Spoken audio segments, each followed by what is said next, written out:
أعوذ بالله السميع العلي العظيم من الشيطان اللعين الرجيم. بسم الله الرحمن الرحيم. الحمد لله رب العالمين. الصلاة والسلام على سيدنا ونبينا وشفيعنا وطبيب قلوبنا مولانا مقتدانا ابو القاسم محمد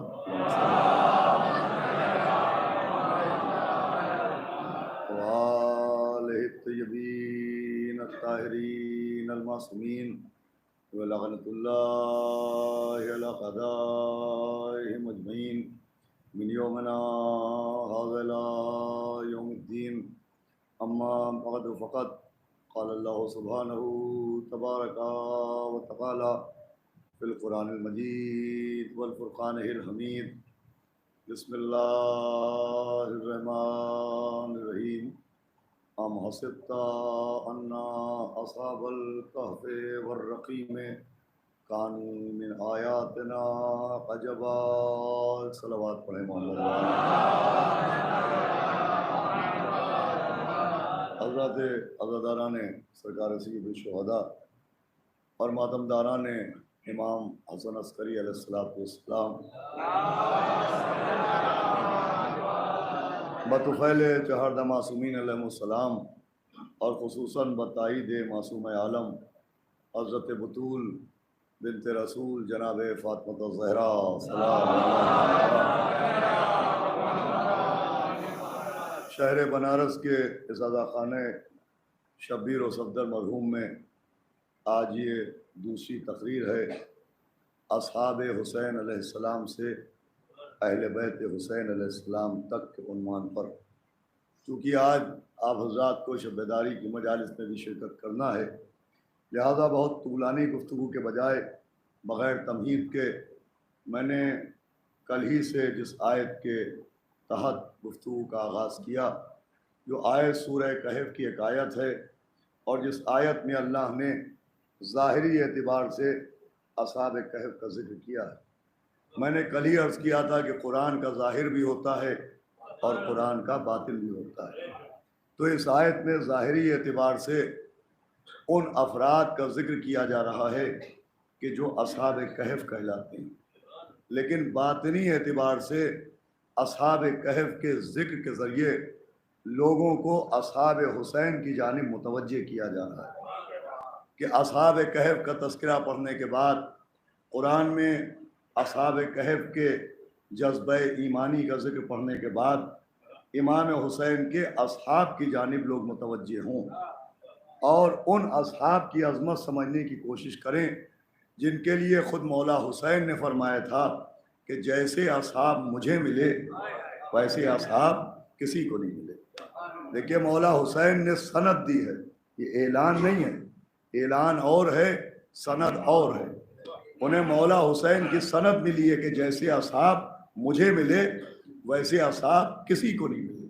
حالانکہ خود مولا حسین کے نانا کے اصحاب کی تعداد کتابوں میں موجود ہے. اگر تعداد کے اعتبار سے دیکھیے تو پیغمبر اکرم کو جتنے اصحاب ملے مولا حسین کے پاس اتنے اصحاب نہیں تھے. مولا حسین کی آواز آئے گی کہ میں نے یہ نہیں کہا کہ جتنے مجھے ملے اتنے اصحاب کسی کو نہیں ملے، میں نے کہا جیسے مجھے ملے. یہاں کوانٹٹی کی بات نہیں کی گئی ہے، کوالٹی کی بات کی ہے. صلوات بھیجے محمد و آل محمد. دیکھیے کل سے آغاز ہو چکا ہے موضوع کا، لیکن اگر آپ اس پہ توجہ کریں گے تو یوں عام طور پر مولا حسین کے اصحاب کے آپ مصائب سنتے ہیں، لیکن میں آپ کو ان مجالس میں مصائب کے سینے سے کچھ فضائل کے گوشے پیش کرنا چاہوں گا کہ اصحاب پیغمبر اسلام کو بھی ملے اور مولا حسین فرما رہے جیسے مجھے ملے ویسے کسی کو نہیں ملے. یہاں کوالٹی کی بات ہے، یہاں تعداد کی بات نہیں ہے، اس لیے کہ افضلیت کا معیار تعداد نہیں ہوتی ہے، افضلیت کا معیار تعداد نہیں ہوتی ہے. یہی وجہ ہے کہ خود پیغمبر اسلام کے اصحاب میں جو سب سے زیادہ مرتبہ جن اصحاب کا ہے وہ اصحاب بدر کہلاتے ہیں۔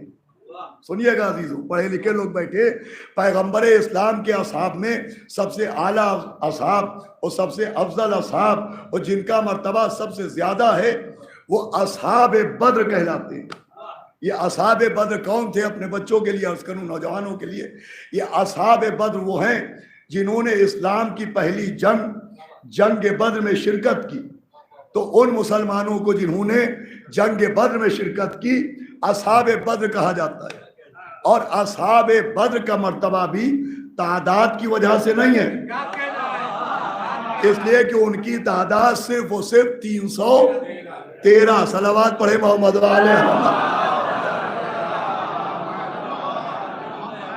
بہت توجہ سنیے گا، جتنے اصحاب خیبر و خندق میں موجود تھے بدر میں نہیں ہیں، وہاں کے اوپر صرف و صرف 313 ہیں۔ تو میں کہوں گا یہ 313 قلت تعداد کے باوجود ان کا مرتبہ سب سے زیادہ کیوں ہے؟ تو کہا اس کا ایک سبب تو یہ ہے کہ قلت ہی کی وجہ سے ان کو یہ شرف ملا کہ 313 ہو کے یہ 1000 کے مقابلے میں آ گئے۔ یہ ان کے شرف کا ایک پہلو ہے۔ بس سنیے، گفتگو شروع کر رہا ہوں کہ یہ کم ہو کے زیادہ کے مقابلے میں آ گئے، 313 ہو کے 1000 کے مقابلے میں آ گئے۔ یہ چونکہ کم ہو کے زیادہ کے مقابلے میں آئے اسی لیے سب سے زیادہ مرتبہ ان کو ملا۔ میں ادب سے عرض کروں گا کہ 313 کم ہیں مگر 72 سے کم تو نہیں ہے۔ 313 کم ہیں مگر 72 سے کم تو نہیں ہے۔ تو اگر یہی معیار فضیلت ہے تو جو 313 ہو کے 1000 کے مقابلے میں آئے انہیں اصحاب بدر کہتے ہیں، اور جو 72 ہو کے 9 لاکھ کے مقابلے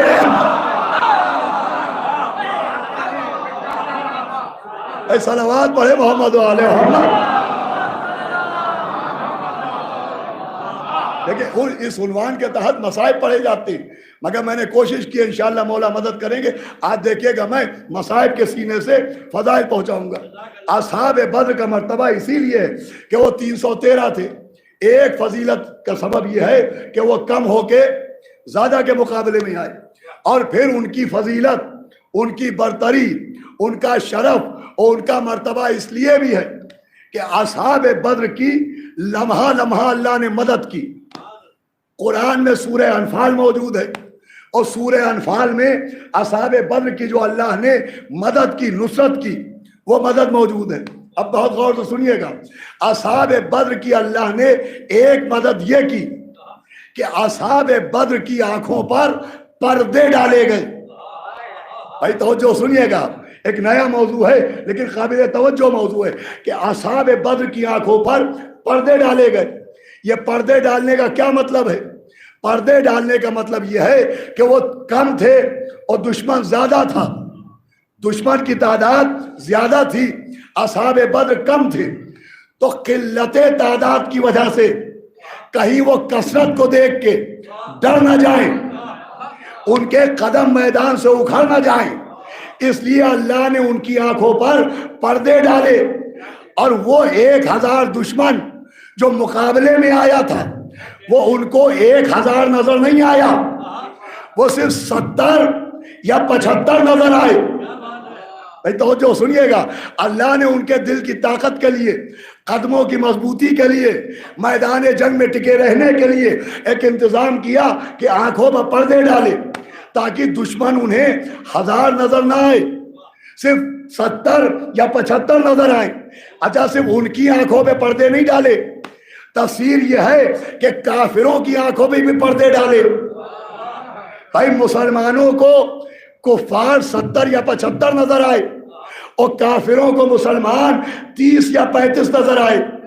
اللہ کا مزاج یہ ہے کہ نہ وہ بھاگنے پائیں نہ یہ بھاگنے پائیں۔ ارے مسلمان تو مسلمان، اللہ کو بھاگتا کافر بھی اچھا نہیں لگتا۔ اے صلوات بھیجے محمد علیہ محمد۔ اب سنیے گا جہاں تک آپ کو لانا چاہ رہا ہوں. تو اصحاب بدر کی منزل کیا ہے کہ ان کی آنکھوں پر اللہ نے پردے ڈالے. یہ ہے اصحاب بدر. کتاب کا نام ہے علل الشرائع، مؤلف کا نام ہے شیخ صدوق. انہوں نے لکھا کہ جب ایک شخص نے، بھائی آخری آدمی تک توجہ چاہتا ہوں، اب تک کی سب سے قیمتی بات عرض کر رہا ہوں. ہمارے آپ کے چھٹے امام، امام جعفر صادق علیہ السلام، سنیے گا،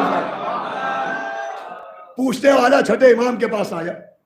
اس نے کہا کہ حضرت آپ کے جد کے اصحاب مٹھی بھر تھے، تعداد میں وہ بہت کم تھے، مگر آخر کیا وجہ تھی کہ جب وہ میدان میں جاتے تھے تو شیروں کی طرح، جب وہ میدان میں جاتے تھے تو دلیروں کی طرح. آخر اصحاب حسین میں یہ جذبہ، یہ شجاعت کا جذبہ کیسے آیا کہ وہ لاکھوں کے مقابلے میں ایسے جاتے تھے جیسے شیر جا رہے ہوں. اب جملہ سنیے گا. امام نے کہا اس کا سبب یہ تھا کہ ہمارے جد کے اصحاب کی آنکھوں سے اللہ نے پردوں کو ہٹا دیا. بھائی کیا سن رہے ہیں؟ فرمایا ہمارے جد کے اصحاب کی آنکھوں سے اللہ نے حجابوں کو ہٹا دیا، پردوں کو ہٹا دیا. اب جملہ سنیے گا. امام نے فرمایا کہ اصحاب حسین جب میدان جنگ میں جاتے تھے تو وہ میدان کو دیکھ کے جنگ نہیں کرتے تھے، جنت کے مکان کو دیکھ کے. اے صلوات پڑھے محمد و آل محمد. بھائی جن کی آنکھوں پر پردے ڈالے جائیں وہ اور ہیں، اور جن کی آنکھوں کے پردے ہٹائے جائیں وہ اور ہیں. اصحاب حسین کے حجابات کو ہٹایا گیا، پردوں کو ہٹایا گیا. اور پھر اصحاب بدر کی ایک فضیلت یہ ہے کہ سورہ انفال گواہی دے رہا ہے کہ اصحاب بدر کی مدد کے لیے اللہ نے فرشتے بھیجے. بھائی یہ قرآن ہے، کوئی میرا بیان نہیں ہے، کہ اصحاب بدر کی مدد کے لیے اللہ نے فرشتوں کو بھیجا. دیکھیں فرشتے کربلا میں بھی آئے، تاریخ بتاتی ہے فرشتے کربلا میں بھی آئے، اور فرشتے جنگ بدر میں بھی آئے. لیکن جنگ بدر میں فرشتے آئے بھی اور انہوں نے جنگ بھی کی، لیکن کربلا میں مولا حسین نے فرشتوں کو اجازت جنگ، بھائی متوجہ ہیں آپ، نہیں دی. سبب کیا تھا؟ کہہ چکے تھے نا کہ جیسے مجھے ملے ویسے کسی کو نہیں ملے. مجھے کہنے دیجئے جن پر فرشتوں کا احسان ہے انہیں اصحاب بدر کہتے ہیں، اور جن کا فرشتوں پر احسان ہے. ابھی منزل آئے گی، ایک صلوات پڑھے محمد و آل محمد. ایک صلوات ذرا بآواز بلند پڑھے محمد. میں بہت جلدی اپنی منزل تک آپ کو پہنچانا چاہتا ہوں. اصحاب بدر فرشتوں نے مدد کی، مگر کربلا میں فرشتے آئے ضرور، امام حسین نے اجازت جنگ نہیں دی ان کو. اور دوسرے جو جنگ بدر میں فرشتے آئے تو علماء نے لکھا ہے فرشتے بن کے نہیں آئے، شبیہ علی بن کے آئے. بھائی ذرا بیدار ہو جائیں آپ. مولا علی کی شبیہ بن کے آئے. جس کافر سے پوچھا جاتا تھا تجھے نیزہ کس نے مارا، وہ کہتا تھا علی نے. تجھے تلوار کس نے لگائی، کہا علی نے. تجھے ضرب کس نے پہنچایا، کہا علی نے. بھائی فرشتوں کو علی کی شبیہ بنا کے بھیجا تاکہ ایک تو شبیہوں کا جواز بھی مل جائے. کیا سن رہے ہیں؟ ایک تو شبیہوں کا جواز مل جائے، دوسرے اللہ کو معلوم تھا کہ مدینے میں ایک دن آئے گا جب علی ایک ہوں گے اور دعوتیں 40 ہوں گی. علی ایک ہوں گے، دعوتیں 40 ہوں گی. لوگ پوچھیں گے کہ ایک علی 40 دعوتوں میں کیسے جا سکتے ہیں؟ بدر میں دکھا دیا گیا کہ ایسے جا سکتے ہیں. سنیے گا آزاد گرامی، سورہ انفال ہے، اور سورہ انفال میں جنگ بدر کی پوری منظر کشی ہو رہی ہے. ایک منظر کشی یہ ہو رہی ہے، اب بہت احتیاط سے پڑھوں گا میں، پڑھنا میرا کام ہے اور سمجھنا آپ کا کام. سورہ انفال یہ کہہ رہا ہے کہ اللہ نے اصحاب بدر کی ایک مدد یہ کی کہ بارش کی اور بارش کے پانی کے ذریعے ان کو پاک کیا گیا۔ یہ کیوں اعلان ہو رہا ہے؟ اس لیے کہ جنگ بدر کی رات میں بہت سے افراد کو ضرورت طہارت محسوس ہوئی۔ بھائی پڑھنا میرا کام ہے، سمجھ رہے ہیں آپ؟ اور ایسی طہارت جس کے لیے غسل واجب ہوتا ہے، اور جنگ بدر میں پانی تھا نہیں، تو بہت سے افراد کو ضرورت طہارت محسوس ہوئی، پانی تھا نہیں۔ تو قرآن کہہ رہا ہے کہ اللہ کہہ رہا ہے ہم نے بارش کے پانی سے تم کو پاک کیا، تم کو طاہر کیا۔ اب سمجھیے گا، تم کو پاک کیا، تم کو طاہر کیا۔ یہاں سے سمجھیے مولا حسین نے کیوں کہا کہ جیسے مجھے ملے ویسے کسی کو نہیں ملے۔ ارے جنہیں پانی سے پاک کیا جائے وہ اصحاب بدر ہیں، اور جن کے خون سے زمین پاک ہو جائے۔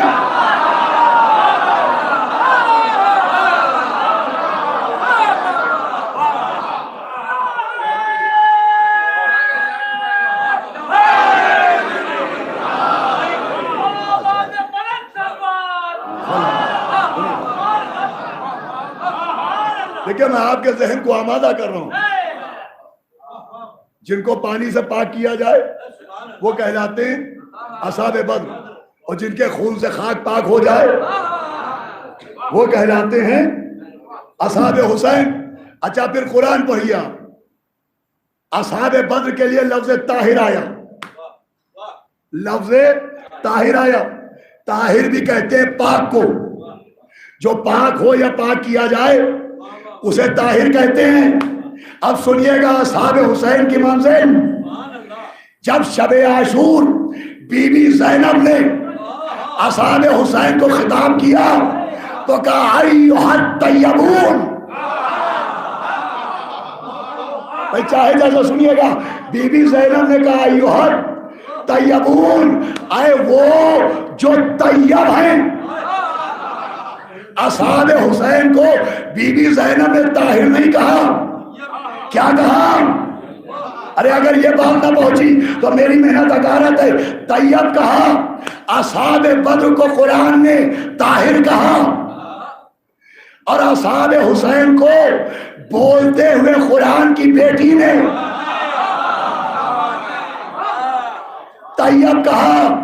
بھائی طاہر و طیب کا فرق سمجھیے، جو نجس کے بعد پاک کیا جائے وہ طاہر ہوتا ہے، وہ جہاں نجاست نظر نہ آئے۔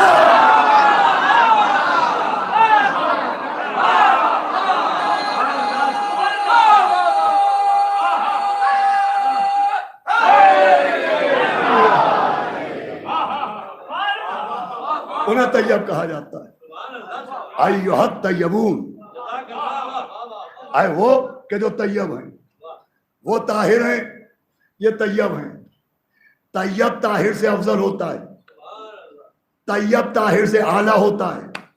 بھائی ذرا یہ بات سمجھنے کی کوشش کیجئے گا، جو مولا حسین نے کہا جیسے مجھے ملے ویسے کسی کو نہیں ملے، ان کے لیے لفظ طاہر آیا، اصحاب حسین کے لیے لفظ طیب آیا۔ طیب طاہر سے بلند ہوتا ہے، طیب طاہر سے افضل ہوتا ہے، طیب طاہر سے اعلیٰ ہوتا ہے۔ آپ مجھ سے دلیل پوچھے تو دلیل یہ ہے کہ اگر طیب کا مرتبہ طاہر سے بلند نہ ہوتا تو کلمہ توحید کلمہ طاہر کہلاتا، کلمہ طیب۔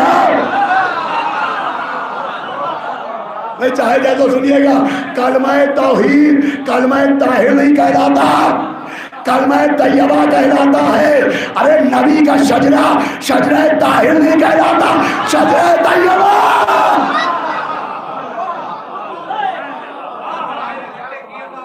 صلوات پڑھے محمد و آل محمد۔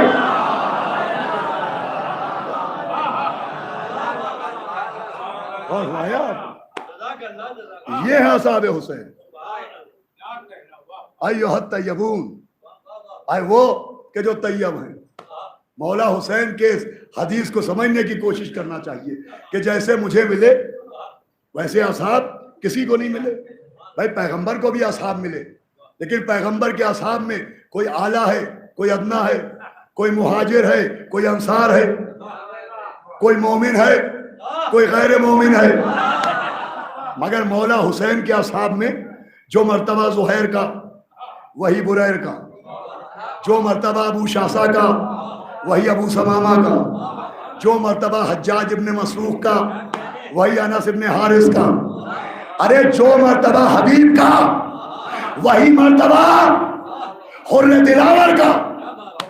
اب سنیے گا آخر گفتگو ہے، جو مرتبہ جناب حبیب کا ہے وہی مرتبہ جناب حر کا ہے۔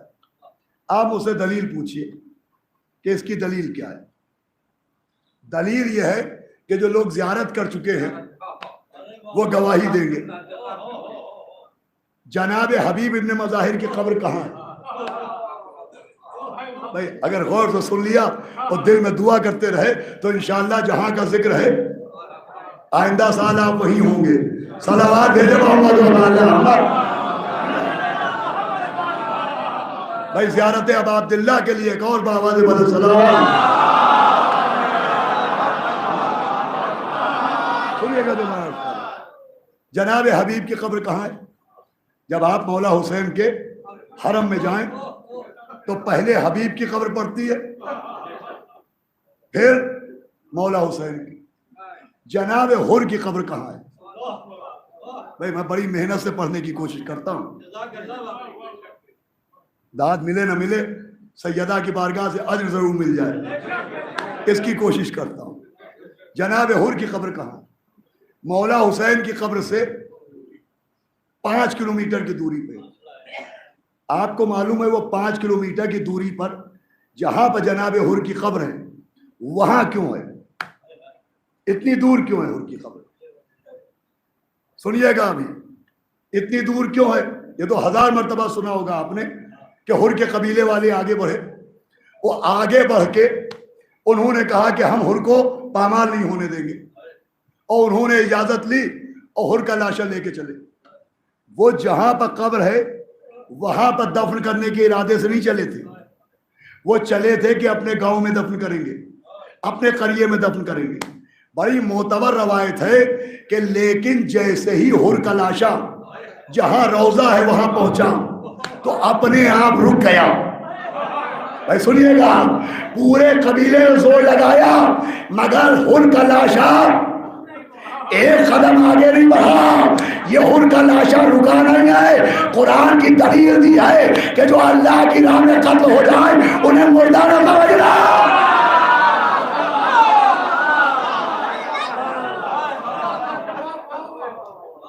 وہاں رک گیا۔ مجھے بتائیے وہاں کیوں رکا؟ بھائی نوجوان بچے کچھ یہاں سے لے کے جائیں، جب مصائب سنیں اصحاب حسین کے تو ان کو معرفت بھی ہوگی کس پہ رو رہے ہیں۔ جناب حر کا لاشا جہاں رکا آپ کو معلوم ہے کہاں رکا؟ لوگ کہتے ہیں 5 کلومیٹر دور، تو وہاں کیوں رکا؟ اس لیے رکا کہ 2 محرم کو امام حسین نے کربلا کی زمین خریدی تھی۔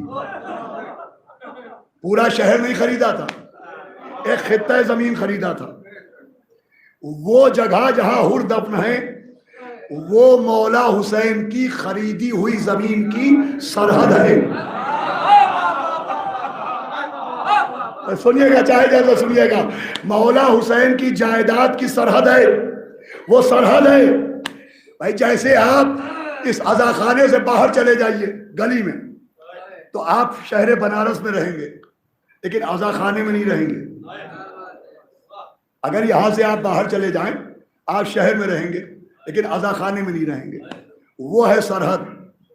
اگر حر کا لاشا 1 انچ آگے بڑھ جاتا تو حر جائیداد حسین سے باہر ہو جاتے۔ اب چاہے جیسے سنیے، سلام حر دلاور پر۔ بھائی اپنے لاشے کو روک کے بتایا کہ جس نے شہادت سے پہلے دامن حسین نہ چھوڑا وہ شہادت کے بعد سرحد اللہ۔ اللہ ماشاء اللہ، یہ تو ہونا تھا، یہ اصل داد ہے جو زبان کے بجائے آنکھوں سے نکلے۔